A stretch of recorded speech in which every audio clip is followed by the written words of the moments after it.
ตรงนี้เจอตรงนี้มันตีเหยื่อยางแล้วลมมันแรงครับเดี๋ยวผมลองเปลี่ยนเป็นสายจิ๋วนะครับใช่ไหมใส่แค่คันจิ๋วนะครับเดี๋ยวลองดู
มีตัวไล่ตาม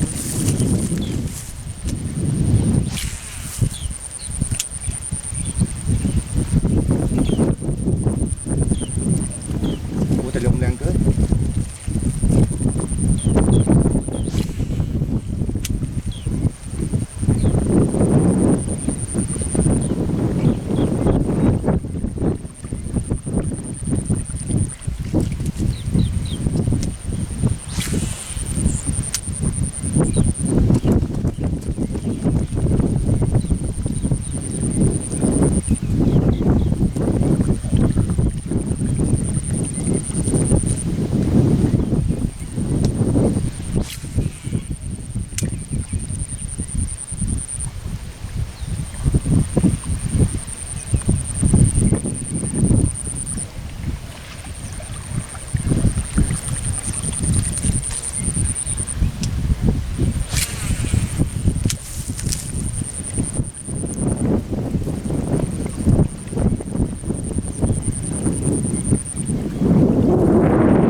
เงียบกริบ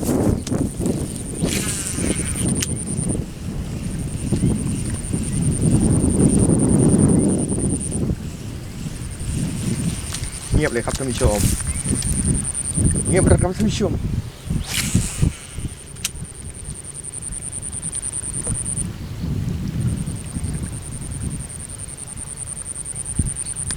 กัดดีจริงๆเลยยุงอ่ะ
ต้อ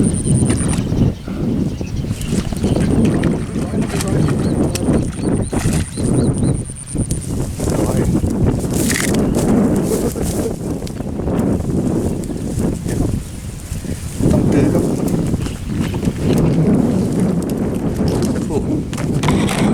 โอ้ยตื้อยาวเลยเอาครับถ้ามีตัวครับมันกัดครับมันกัดวายเลือดนี่ครับกับปลาช่อนนาก็โอเคนะครับไซส์นี้นี่ครับผมกับหลุดพอดีเนาะกับนี่ครับสายแก้คันจิ๋วนะครับก็ลองเราตื้อดูครับถ้ามีตัวมันก็กัดแน่นอนครับผมโอเคครับ